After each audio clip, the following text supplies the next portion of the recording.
Hello there everybody, and welcome to this feature presentation on YouTube. I am King Mac, your hamburger pal. Thank you all for watching. Be sure to enjoy a hot fresh cheeseburger along with some delicious golden french fries, a tasty milkshake, and a nice soft drink. Also be sure to grab some hot buttery popcorn while you're at it as you enjoy this episode of TTBurger Game Reviews on YouTube.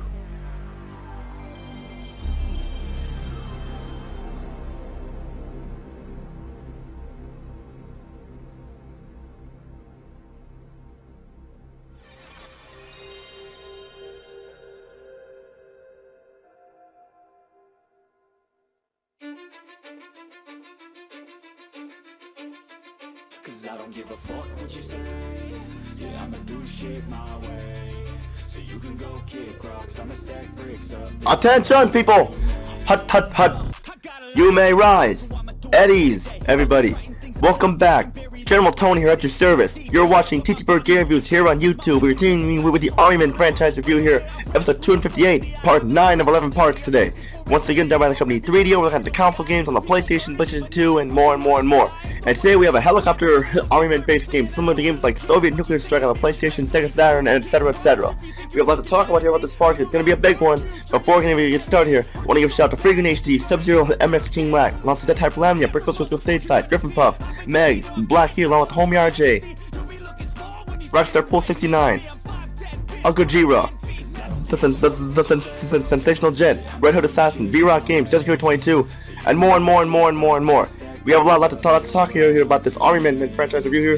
Before we can even get started with episode 258, part 9 of 11, we had to go back to episode 258, part 8 of 11, show you all a TTBurger recap in case you missed that last part. Let's take a look at Portal Runner for the PlayStation 2, starring Vicky Graham, a spin-off to the Army Star Tales franchise and sequels somewhere too. They gave it an 8 out of 10 because it was a fun platforming game like that, but there were some frustrating elements with the controls and more and everything like that. And it was still a great game, just proceed with caution because there are some problems with it, but it's still with only if you want to play Vicky Graham and stuff and more play it as a sidekick Leo the Lion. And today we're going to zoom back to the year 1999. We're going back in time a little bit here to take a look at an Army game released first on the PlayStation, Nintendo 64, and Game Boy Color. It's a part of a helicopter series that they made, and we got it right here. This is Army Men Air Attack for the PlayStation, Nintendo 64, and Game Boy Color and PC. Released first on the PlayStation November 3rd, 1999, and then on the Nintendo 64, known as Army Men Air Combat on July 18th, 2000, and then November 22nd, 2000 for the Game Boy Color, and then 2001 for the PC. Looking at the PlayStation version, the only version I have. Let's get started with Army Men Air Attack. Army Men Air Attack was one of the first Army games I ever played. Now, I was surprised and impressed by this game. I mean, I enjoy helicopter combat and such as Soviet Nuclear Strike and stuff and more, but to see this in Army franchise was surprising in a fucking good way for sure. I mean, Army Men Air Attack is a fun game that's worth owning your collection of Army Men games. However, it's not the best Army Men game. Those social games were better, but Army Men Air Attack is still a fun game that will get a high score for sure. So let's continue. Story, same as the other Army Men games. The Evil 10 Army member General Plaza was on the move again. This time they're attacking mainly through the air, and this time you do not play as Sergeant Hawk. You play as Captain William Blade, the leader of the new Alpha Wolf Battalion, as co-pilots Woodstock, Hardcore, Rawhide, Felicity Bombshell, fight the Tan forces in the plastic world, and the real world providing cover for the ground troops and defending them and the green bases for more and more and more. As Captain Blade, you will be on these missions doing the set objectives with more in your helicopters, such as the Huey, Chinooks, Super Star, and Apache with your co-pilots and stuff as well.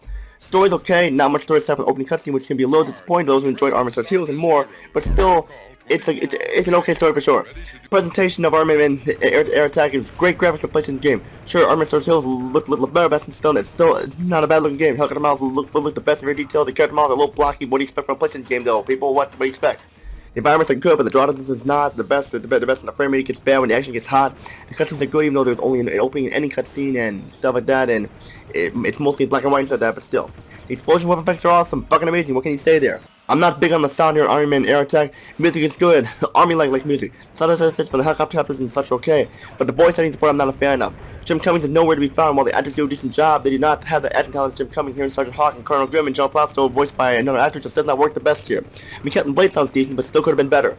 And also your weapon effects sound good too and stuff like that. Just sound could have been better is what I'm saying here.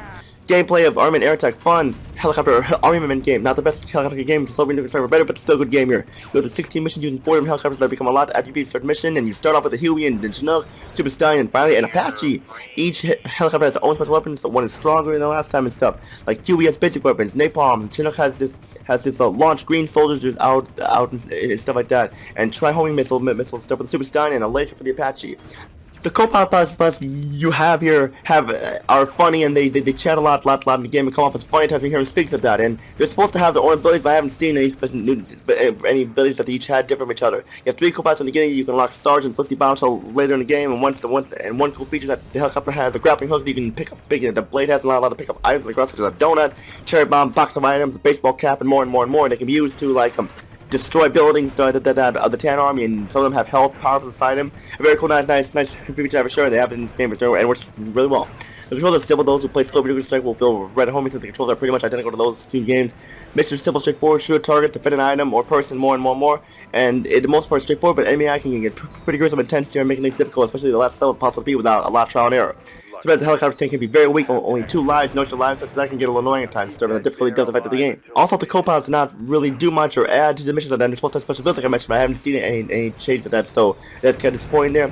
And the game is short, only like 4 hours long, but you can replay the missions, and there is a cooperative head-to-head multiplayer stuff. While still game, it could have been better. Multiple is like cooperative player and head-to-head here and stuff, but it's still so much shallow in co-op mode. The co-pilots are not available, just weird head-to-head versus you just pick a helicopter and fight her, and the problem is you have a trick super stand that's only selected what helicopters you have, and no Huey or Apache or anything like that. So 1.0 not to write home about. Still worthy of a game, could have been better. There's differences here in the ports here, like I mentioned. The PlayStation version is full motion video and audio stuff like that, where it has voice acting and the cutscenes like that. Well, now there's not much there, and like the Nintendo 64 version doesn't really have that. And the PC version don't really know, but the Game Boy Color version is bad. N64 and Game Boy Color version are bad, but the PC PlayStation version are great. PlayStation version is the best in my opinion, because I'm a console guy and stuff. Which all I gotta say about this game. Final thoughts: if you enjoy Armament, if you want some helicopter combat, Armament Air Attack not disappointing at all. I give it a 7.5 out of 10 because probably have with it. So that's what I gotta say there. And that's it for episode 258, part 9 of 11. We're coming to the end here. Stay tuned for part 10 and take a look at Armament Air Attack 2 for the PlayStation 2 version. How does this game fare from the first Air Attack? Does it improve or does it worsen? Make the finals. Which all I can say is 20. And God bless you all. Have a good day and salute you all. Peace out.